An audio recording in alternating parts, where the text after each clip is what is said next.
اور جو کشمیری پنتوں جو مصیبتیں آئی ہیں، ہمارا دل آج تک اس کے لیے رو رہا ہے۔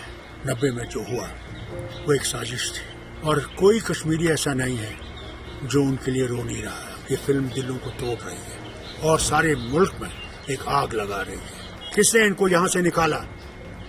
کس نے وہ ہماری بہنوں کا ریپ کیا کپواڑہ میں؟ 370 کو آج کتنے سال ہو گئے ختم ہوئے؟ کیا ملٹنسی ختم ہوئی؟ 8 سال سے حکومت کر رہے ہیں، کیا کشمیری پنڈت آیا کوئی ان کا؟ ڈاکٹر فاروق عبداللہ جی، یہ مووی کشمیر فائل سے ریلیز ہو گیا، آپ کا ویوز کیا ہے اس میں؟ کیا ہوگا؟ دیکھیے، سب سے بڑی بات تو یہ ہے کہ وہ بہت خراب وقت تھا، اور جو کشمیری پنتوں جو مصیبتیں آئی ہیں، ہمارا دل آج تک اس کے لیے رو رہا ہے۔ میرے بہت سے دوست کشمیری پنڈت ہیں، آج بھی ہیں، پہلے بھی تھے، اور کوئی کشمیری ایسا نہیں ہے جو ان کے لیے رو نہیں رہا ہے۔ وہ نہیں چاہتا کہ وہ یہاں نہیں آئیں، چاہتے ہیں کہ گھر آئیں، اپنے گھر میں رہیں، تب کشمیر پورا ہوگا۔ مگر افسوس، 90 میں جو ہوا وہ ایک سازش تھی۔ اس سازش کو کس نے کیا؟ ایک کمیشن بٹھائیے، اس میں پتہ لگے گا کہ کون کون اس کے ذمہ وار ہیں۔ ضرور فاروق عبداللہ پہ ہاتھ اٹھائے جا رہے ہیں، انگلیاں اٹھائی جا رہی ہیں۔ فاروق عبداللہ اتنا ذمہ وار نہیں، ذمہ وار وہ ہیں جو اس وقت دلی میں راج کر رہے تھے، وہ ہیں جنہوں نے یہاں پہ اس آدمی کو بھیجا تھا، جنہوں نے ان کو فیسیلیٹیٹ کیا یہاں سے لے جانے کے لیے۔ یہاں پہ افسوس سے مجھے یہ کہنا پڑتا ہے، یہاں کشمیری پنتوں نے بھی بڑی قیمت اس کی ادا کی ہے، یہاں کے سکھوں نے بھی کی ہے، یہاں کے مسلمانوں نے بھی کی ہے۔ میں سمجھتا ہوں اگر اس چیز کو سلجھانا ہے تو ہم نے دلوں کو جوڑنے کی بات کرنی ہے۔ اس فلم کو دل جوڑ نہیں رہی ہے، یہ فلم دلوں کو توڑ رہی ہے اور سارے ملک میں ایک آگ لگا رہی ہے۔ اس آگ کو اگر ہم بجھائیں گے نہیں تو یہ آگ سارے دیش کو ایک دم شعلے کی طرح اڑا دے گی۔ ہمیں دل کو جوڑنا چاہیے، اور میں وزیر اعظم سے ضرور کہوں گا کہ مہربانی کر کے ایسی چیزیں نہ کریں جن سے کہ مسلمان اور ہندو کے رشتے جو ہیں وہ اور خراب ہوں، اور ملک میں ایک ایسی صورت بن جائے جیسی ہٹلر کے زمانے میں جوز کے اوپر پڑی تھی جرمنی میں۔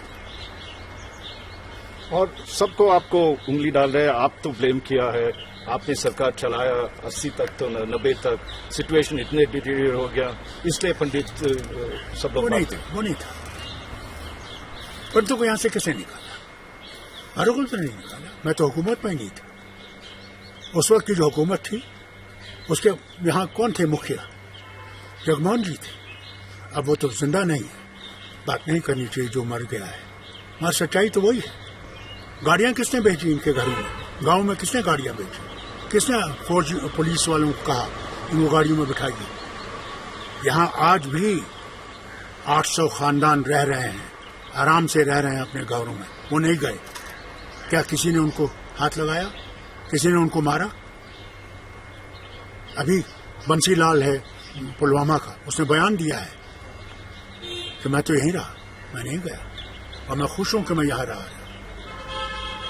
میرے مسلمان بھائی ہیں یہاں، میری بہنیں ہیں یہاں جو ہمارے کو دیکھتی ہیں۔ وہ بول رہے ہیں سچویشن اتنے خراب سے 90 سے پہلے جب آپ مکھیہ منتری تھے، اسی ٹائم پہ ربایا کے اس کی کڈنیپنگ بھی ہوئی تھی، یہ آتنکوادی بھی۔ دیکھیے، میں یہ کہتا ہوں کہ خدا کا شکر ہے دولت زندہ ہے، جو اس وقت یہاں پہ آئی بی کا چیف تھا۔ ہمارے عارف محمد خان صاحب زندہ ہیں جو گورنر ہیں کیرلا کے۔ موسیٰ رضا زندہ ہیں جو ہیں ہمارے چیف سیکرٹری تھے اس وقت، اور وہ چنئی میں ہیں۔ ان سے پوچھیے کہ کون ذمہ وار ہے۔ اگر یہ لکھائے گا ان کو کہ فاروق عبداللہ ذمہ وار ہے، میں تیار ہوں، مجھے جہاں بھی چاہیں پھانسی دے دیں، مگر وہ کمیشن بٹھائیے جو یہ دیکھے گا کہ صحیح کون ہے، کس نے چٹی سنگھ پورا کیا، کس نے ان کو یہاں سے نکالا، کس نے وہ ہماری بہنوں کا ریپ کیا کپواڑہ میں، کس نے گولیاں چلائیں جو مسجد سے لوگ نکل رہے تھے، وہ بجبہارا ہو، وہ ڈاؤن ٹاؤن ہو، وہ سوپور ہو، وہ شپیاں ہو، اس کا معلوم کیجیے، وہ معلوم کیجیے کون ذمہ وار ہے۔ آپ بتا رہے اسی ٹائم پہ ربیہ صاحب ٹائم پہ آپ نے کیا کیا اس میں؟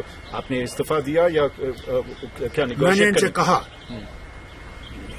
عارف محمد خان صاحب بھی آئے تھے اور گجرال صاحب بھی آئے تھے، میں نے ان کے سامنے اپنے دولت صاحب کو اور چیف سیکرٹری کو رکھا، مسرت صاحب کو، بولیے ان کو اصلی بات کیا ہے.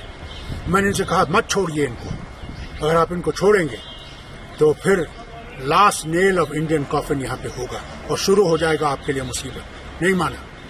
جب جہاز لے گئے کندھار اور ان کو لے گئے یہاں سے، وہ جو ہے ہمارے لوگوں کو 3 کو یہاں سے لے گئے، مسعود اظہر اور وہ دوسرے، میں نے ان سے کہا مت کریے یہ.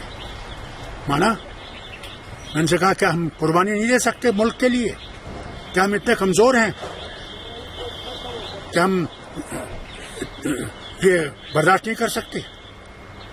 اگر ملٹری سے لڑنا ہے تو پھر پوری طرح سے لڑنا ہے. نہیں مانا. بی جے پی کی سرکار تھی، انہیں جہاز میں گئے ان کو لے کر، اور میں نے ان سے کہا یہ آپ کے لیے ایک ایسے مصیبت کھڑی کرے گا جو آج تک ہم اس کو دیکھ رہے ہیں. آج یہ کہہ رہے ہیں 370 سے یہ ہوا ہے. میں ان سے پوچھتا ہوں 370 کو آج کتنے سال ہو گئے ختم ہوئے؟ کیا ملٹنسی ختم ہوئی؟ کیا آج بم نہیں پڑ رہے ہیں؟ کیا یہاں لوگ مارے نہیں جا رہے ہیں؟ وہ پولیس والے ہوں، وہ سٹیزنز ہوں، وہ ہندو ہو یا مسلمان ہو، نہیں مارے جا رہے ہیں؟ کیا بند ہوا؟ اگر یہ کہتے ہیں کہ کیا کشمیری پنڈت لائے انہوں نے؟ اگر یہ 8 سال سے حکومت کر رہے ہیں، کیا کشمیری پنڈت آیا کوئی ان کا؟ بلکہ ابھی جب وہ بندرو مارا گیا تھا یہاں پر، جتنے بھی یہاں امپلائی لائے گئے تھے منموہن سنگھ کی مہربانی سے اور عمر کی حکومت کی مہربانی سے، جب وہ یہاں لائے گئے تھے 24 گھنٹوں میں وہ یہاں سے بھاگ گئے واپس جموں. اب کی اتنی فوج یہاں پر ہے، پیراملٹری فورس ہے، سی آر پی ایف ہے، بی ایس ایف ہے، کیوں نہیں روک سکے؟ ان کے دلوں کو جوڑ سکے؟ جب تک کہ یہاں کے لوگوں کے دلوں کو جوڑیں گے نہیں، وہ ہندو ہو، مسلمان ہو، سکھ ہو، عیسائی ہو، بودھ ہو، تب تک اگر یہ سمجھتے ہیں یہاں امن آئے گا تو ان کی غلط فہمیاں ہیں. مودی سرکار تو ابھی 7.5 سال پاور پہ ہے. کشمیر پنڈت کے لیے اور کشمیر کے لیے کیا سوچا، کیا کیا؟ میں سمجھتا ہوں آپ کو یہ کشمیری پنڈت سے پوچھنا چاہیے. آپ کو ڈاکٹر ترنگو کا وہ اسٹیٹمنٹ دیکھنا چاہیے کہ کیا کیا انہوں نے. فاروق عبداللہ کہے گا تو کہیں گے فاروق عبداللہ پروپیگنڈا کر رہا ہے. میں پروپیگنڈا نہیں کر رہا. آپ ان سے پوچھیے کہ انہوں نے کیا کیا ہے اور کیا ان کے لیے کچھ ہمدردی کی ہے کہ آج تک ان کے وہ گھر نہیں آئے ہیں. آج تک وہ آج بھی در بدر وہاں پہ انتظار کر رہے ہیں کہ کب ہوگا. ان کے اسٹائپنڈ جو ان کو ملتا تھا وہ بند ہے کئیوں کا. پردھان منتری نے یہ فلم بھی دیکھا، انہوں نے بتایا ایم پیز اور ایم ایل اے کو بھی یہ دیکھنا ہے، اور انٹرٹینمنٹ ٹیکس بھی ریموو کیا. آپ کیا سوچ رہے ہیں اس بارے میں؟ دیکھیے انہوں نے سب کے لیے کیا ہے.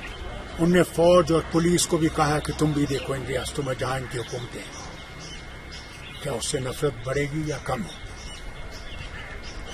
اگر ان کا مقصد یہ ہے کہ یہاں پہ ہندو اور مسلمان کی لڑائی کرنی ہے، جیسے جرمنی میں یہودیوں کی اور جوز کی اور جرمنس کی ہوئی کہ 6 ملین جوز مارے گئے، تو ان کو اس کے لیے تیار ہونا چاہیے.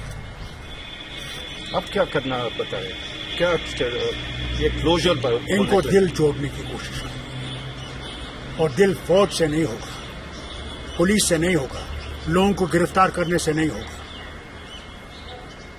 ان کو لوگوں کے آرام سے دل ملا کے، ان کو ڈیلیمیٹیشن کمیشن ایسا نہیں جس میں بے ایمانی کا طریقے سے کیا گیا ہے. ان کو انصاف کرنا چاہیے تھا، یہ نہیں کہ ایک طرف سے جوڑ کے دوسری طرف کر دیا ہے کہ ان کے لوگ جیت سکیں. کیا اس سے دل جیت سکیں گے؟ لائیں اپنے چیف منسٹر کو، بنائیں. میں بھی دیکھتا ہوں پھر کتنا یہ لوگ یہاں پہ کام کر سکیں گے. کریں. میں کہتا ہوں میں ان کے خلاف نہیں ہوں، مگر ایمانداری سے الیکشن کریں، کہ لوگوں کو جیتنے کی کوشش کریں، دلوں کو جیتنے کی کوشش کریں. ریگنگ سے جیت نہیں سکیں گے. مودی صاحب نے آپ میں ملاقات ہوئی اس ٹائم پہ، کیا بات ہوئی تھی اسی ٹائم پہ؟ دیکھیے میں نے اس وقت صاف ان سے کہا کہ آپ کو ہم پہ بھروسہ نہیں، ہم کو آپ پہ بھروسہ نہیں. اس بھروسے کو پیدا کرنے کی کوشش کریں. انہوں نے خود کہا اپنے ہاں دلی کی دوری ہے اور دل سے دوری ہے, ہم اس کو نزدیک لانے کی کوشش کریں گے, مگر آج تک کچھ نہیں ہوا, کچھ نہیں ہوا. اور لوگ بول رہے ہم سب پنڈت جی کشمیری پنڈت سے بات ہوئی تو وہ بول رہے ہیں یہ پروسیکیوٹ نہیں کیا, یہ یاسین ملک, یہ بٹا کراٹے, یہ ابھی تک گھوم رہا ہے, ابھی بس دو تین سال پہ یاسین ملک تو اریسٹ ہوا, پہلے کیوں نہیں کر سکتا تھا؟ کیسے کر سکتے بتائیے مجھے, ہم تو تھے نہیں حکومت میں, حکومت میں تو یہ لوگ تھے, کیوں نہیں کیا؟ آج کیسے کیا انہوں نے, کہاں پہنچایا ان کو, کس نے بٹا کراٹے کو چھوڑا؟ وہ تو ان کے جیل میں تھا, کس نے چھوڑا؟ کون ان کو لے گیا کندھار؟ کیا فاروق عبداللہ لے گیا؟ ذمہ وار تو یہ ہے, یہ اپنی ذمہ واری اب دوسروں پہ ٹھوک رہے ہیں, انگلی دوسرے پہ اٹھا رہے ہیں. میں ان سے کہتا ہوں جب آپ ایک انگلی ایم کر رہے ہو تو 3 انگلیاں آپ کی طرف بھی دکھا رہی ہیں کہ تم نے کیا کیا, کیا تم نے ان کو واپس لایا, کیا تم نے یہاں سے جو ہے یہ آتنکواد ختم کیا؟ اتنی فوج ہو کے بھی نہیں کر سکے کیونکہ دل سے دوری ہے, اس دوری کو دور کریں. لاسٹ پرشن سے کیا کرنا, کیا آپ سوچتا 1 2 3 کیا کرنا؟ کچھ نہیں. پہلے ڈیلیمیٹیشن کو ٹھیک کیجیے, اسٹیٹ کو واپس کریے. ایک کراؤن ہے انڈیا کا, تاج ہے, اس تاج کو پھر سے چمکائیے. یہاں پہ رشتہ اچھا کیجیے, ہندوستان میں ہندو مسلمان کا رشتہ ٹھیک کیجیے, دشمنی بڑھائیے مت. اور پھر الیکشن کیجیے, ایماندار الیکشن کیجیے, مشینوں کو ریگ نہ کیجیے, آپ کی فوج سے ووٹ مت ڈلوائیے. جب وہ کریں گے تو لوگوں کے دلوں میں ایک احساس ہوگا کہ نہیں, دلی چاہتی ہے کہ ہم لوگ ان کے قریب ہیں, وہ کرنا ضروری ہے.